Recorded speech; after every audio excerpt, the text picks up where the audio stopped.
चर्चित मुद्दे, सामाजिक न्याय, 2 बच्चों की नीति, संबद्ध मुद्दे, देश में शिक्षा, स्वास्थ्य, कृषि, आवास, रोजगार पर बढ़ते दबाव को देखते हुए 2 बच्चों की नीति अनिवार्य करने की मांग में तेजी आई है। हालांकि विशेषज्ञों का कहना है कि भारत को चीन से सबक लेते हुए इस मुद्दे पर कोई निर्णय लेना चाहिए। राष्ट्रीय परिवार स्वास्थ्य सर्वेक्षण 5 के नवीनतम आंकड़ों से यह प्रमाणित होता है कि परिवार नियोजन के संबंध में भारत में सुधार हुआ है एवं बच्चों के जन्म की औसत दर में भी गिरावट देखी गई है। विशेषज्ञों का कहना है कि इससे यह साबित होता है कि देश की आबादी स्थिर है एवं जनसंख्या विस्फोट का दर एवं 2 बच्चों की अनिवार्य नीति गुमराह करने वाली है। इसके साथ ही यह विषय इसलिए भी चर्चा का मुद्दा बन जाता है कि भारत जैसे देश के लिए 2 बच्चों की नीति अपनाना किस हद तक तार्किक है एवं इस संबंध में भारत को चीन से क्या सीख लेनी चाहिए। गौरतलब है कि प्रधानमंत्री नरेंद्र मोदी ने वर्ष 2019 में स्वतंत्रता दिवस पर भाषण के दौरान देश से जनसंख्या नियंत्रण हेतु अपील की थी। प्रधानमंत्री के भाषण का एक बड़ा हिस्सा पर्यावरण और व्यवहार संबंधी परिवर्तनों से संबंधित चिंताओं से प्रेरित था। प्रधानमंत्री ने जनसंख्या नियंत्रण संबंधी प्रयासों को देशभक्ति का ही एक रूप बताया था और इसे प्राप्त करने हेतु पूरे समाज को आगे आने की बात भी कही थी। उन्होंने कहा था कि देश में जनसंख्या विस्फोट की स्थिति भविष्य की पीढ़ियों के लिए विभिन्न समस्याएं उत्पन्न करेगी। जो लोग छोटे परिवार की नीति का पालन करते हैं वे भी विकास में योगदान करते हैं। नीति आयोग ने बाद में इस मुद्दे पर राष्ट्रीय स्तर के परामर्श हेतु विभिन्न हितधारकों को आमंत्रित किया, किंतु आगे चलकर इसे रद्द कर दिया। सब्सक्राइब करते वक्त ना घंटी बजा देना ताकि जब मैं प्रधानमंत्री ने महिलाओं के लिए विवाह की उम्र को संशोधित करने के संबंध में एक संभावित निर्णय के बारे में बात की थी, जिसे कई लोग जनसंख्या को नियंत्रण करने के अप्रत्यक्ष प्रयास के रूप में देखते हैं। राष्ट्रीय परिवार स्वास्थ्य सर्वेक्षण 5 रिपोर्ट का पहला भाग, जिसे कुछ समय पूर्व ही सार्वजनिक किया गया था, 17 राज्यों और 5 केंद्र शासित प्रदेशों के आंकड़ों को दर्शाता है। अंतर्राष्ट्रीय गैर लाभकारी संगठन जनसंख्या परिषद पॉपुलेशन काउंसिल द्वारा इन आंकड़ों के विश्लेषण से पता चलता है कि भारत के 17 में से 14 राज्यों में कुल प्रजनन दर प्रति महिला जन्म लेने वाले बच्चों की संख्या में कमी आई है या प्रति महिला प्रजनन दर 2-1 या उससे कम है। इसका अर्थ यह हुआ कि अधिकांश राज्यों ने प्रतिस्थापन स्तर प्रजनन रिप्लेसमेंट लेवल फर्टिलिटी प्रति महिला जन्म लेने वाले बच्चों की औसत संख्या, जिसकी एक आबादी खुद को एक पीढ़ी से दूसरी पीढ़ी तक पूरी तरह से बदल सकती है। यह डेटा दर्शाता है कि 2 बच्चे से संबंधित धारणा गलत और मिथक है। हालांकि परिवार स्वास्थ्य कार्यक्रम व्यक्तियों के अधिकार और सम्मान को बनाए रखने हेतु आवश्यक है। वर्ष 2005 और 2016 के मध्य आयोजित राष्ट्रीय परिवार स्वास्थ्य सर्वेक्षण 3 एवं राष्ट्रीय परिवार स्वास्थ्य सर्वेक्षण 4 के दौरान 22 में से 12 राज्यों और केंद्र शासित प्रदेशों में गर्भ निरोधक के आधुनिक तरीकों के इस्तेमाल में गिरावट देखी गई थी, जबकि राष्ट्रीय परिवार स्वास्थ्य सर्वेक्षण 5 में 12 में से 11 राज्यों में जहां इन गर्भ निरोधकों का उपयोग पहले कम या उसमें अब वृद्धि देखी गई। विशेषज्ञों द्वारा किए गए सर्वेक्षण के अनुसार बाल विवाह की वृद्धि के संबंध में भी ध्यान आकर्षित किया गया है एवं अपील की गई है कि नीति निर्माताओं को इस क्षेत्र में शुरुआती गर्भधारण पर अंकुश लगाने हेतु ध्यान देना आवश्यक है। हालांकि देखा गया है कि प्रति परिवार 2 बच्चों के संबंध में कोई राष्ट्रीय नीति नहीं है। इस मामले में नवंबर 2019 में राज्यसभा में एक विधेयक पेश किया गया था, जिसमें छोटे परिवारों के लिए प्रोत्साहन का प्रस्ताव रखा गया था।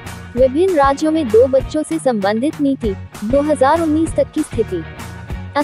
असम मंत्रिमंडल द्वारा लिए गए फैसले के अनुसार वर्ष 2021 से 2 से अधिक बच्चों वाले लोग सरकारी नौकरी हेतु अयोग्य माने जाएंगे। राजस्थान सरकारी नौकरियों के मामले में जिन उम्मीदवारों के 2 से अधिक बच्चे होंगे वे नियुक्ति के पात्र नहीं होंगे।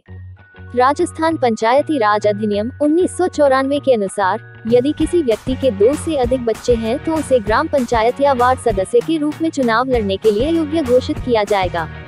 हालांकि पिछली सरकार ने विकलांग बच्चे के मामले में 2 बच्चों संबंधी मानदंड में ढील दी थी। मध्य प्रदेश यह राज्य वर्ष 2001 के बाद से 2 बच्चों के मानदंड संबंधी नीति का पालन कर रहा है। मध्य प्रदेश सिविल सेवाओं की सामान्य स्थिति नियमों के अनुसार 26 जनवरी 2001 को या उसके बाद यदि तीसरे बच्चे का जन्म होता है तो वह व्यक्ति किसी भी सरकारी सेवा हेतु अयोग्य माना जाएगा। यह नियम उच्चतर न्यायिक सेवाओं पर भी लागू होता है। मध्य प्रदेश ने वर्ष 2005 तक स्थानीय निकाय चुनावों के उम्मीदवारों के लिए 2 बच्चों के आदर्श का पालन किया, परंतु व्यावहारिक रूप से आपत्तियां आने के बाद इसे बंद कर दिया गया। हालांकि विधानसभा और संसदीय चुनावों में ऐसा नियम लागू नहीं था। तेलंगाना एवं आंध्र प्रदेश। धारा 19(3) के तहत तेलंगाना पंचायती राज अधिनियम 1994 की धारा 153(2) और 184(2) के तहत 2 से अधिक बच्चों वाले व्यक्ति को चुनाव लड़ने के लिए योग्य घोषित किया जाएगा। हालांकि 30 मई 1994 से पहले अगर किसी व्यक्ति के 2 से अधिक बच्चे थे तो उसे अयोग्य घोषित नहीं किया जाएगा। आंध्र प्रदेश पंचायत राज अधिनियम 1994 में समान खंड आंध्र प्रदेश के लिए भी लागू होता है, जहां 2 से अधिक बच्चे वाले व्यक्ति को चुनाव लड़ने के योग्य घोषित किया जाएगा। गुजरात। वर्ष 2005 में सरकार द्वारा गुजरात स्थानीय प्राधिकरण अधिनियम में संशोधन किया गया था, जिसके अनुसार स्थानीय स्वशासन, पंचायतों, नगर पालिकाओं और नगर निगम के निकायों का चुनाव लड़ने हेतु 2 से अधिक बच्चों वाले किसी भी व्यक्ति को अयोग्य घोषित किया गया है। महाराष्ट्र जिला परिषद और पंचायत समिति अधिनियम स्थानीय निगम चुनाव ग्राम पंचायत से लेकर नगर निगम तक लड़ने के लिए 2 से अधिक बच्चों वाले व्यक्ति को अयोग्य घोषित किया जाएगा। महाराष्ट्र सिविल सेवा छोटे परिवार की घोषणा निगम 2005 के अनुसार 2 से अधिक बच्चों वाले व्यक्ति को राज्य सरकार के किसी भी पद हेतु अयोग्य घोषित किया गया है। सार्वजनिक वितरण प्रणाली का लाभ 2 से अधिक बच्चों वाली महिलाओं को नहीं दिया जाता। उत्तराखंड। राज्य सरकार द्वारा 2 से अधिक बच्चों वाले लोगों को पंचायत चुनाव लड़ने से रोकने का फैसला लिया गया था एवं इस संबंध में विधानसभा में एक विधेयक पारित किया गया था, परंतु ग्राम प्रधान और ग्राम पंचायत वार्ड सदस्य का चुनाव लड़ने वालों द्वारा इस फैसले को उच्च न्यायालय में दी गई चुनौती के उपरांत उन्हें राहत प्रदान की गई। इसके तहत 2 बच्चों वाले मानदंड की शर्त केवल उन लोगों पर लागू की गई है जिन्होंने जिला पंचायत के चुनाव लड़े। कर्नाटक ग्राम स्वराज और पंचायत राज अधिनियम 1993 2 से अधिक बच्चों वाले व्यक्तियों को ग्राम पंचायत जैसे स्थानीय निकायों के चुनाव लड़ने से प्रतिबंधित नहीं कर सकता। हालांकि कानून के अनुसार एक व्यक्ति जिसके परिवार के सदस्यों के उपयोग के लिए शौचालय उपलब्ध नहीं है, वह चुनाव लड़ने हेतु अयोग्य होगा। उड़ीसा जिला परिषद अधिनियम 2 से अधिक बच्चों वाले व्यक्तियों को चुनाव लड़ने से प्रतिबंधित करता है।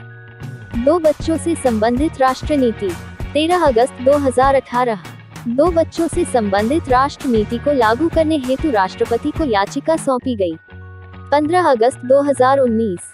स्वतंत्रता दिवस पर प्रधानमंत्री ने अपने संबोधन में जनसंख्या विस्फोट पर चिंता जताई थी।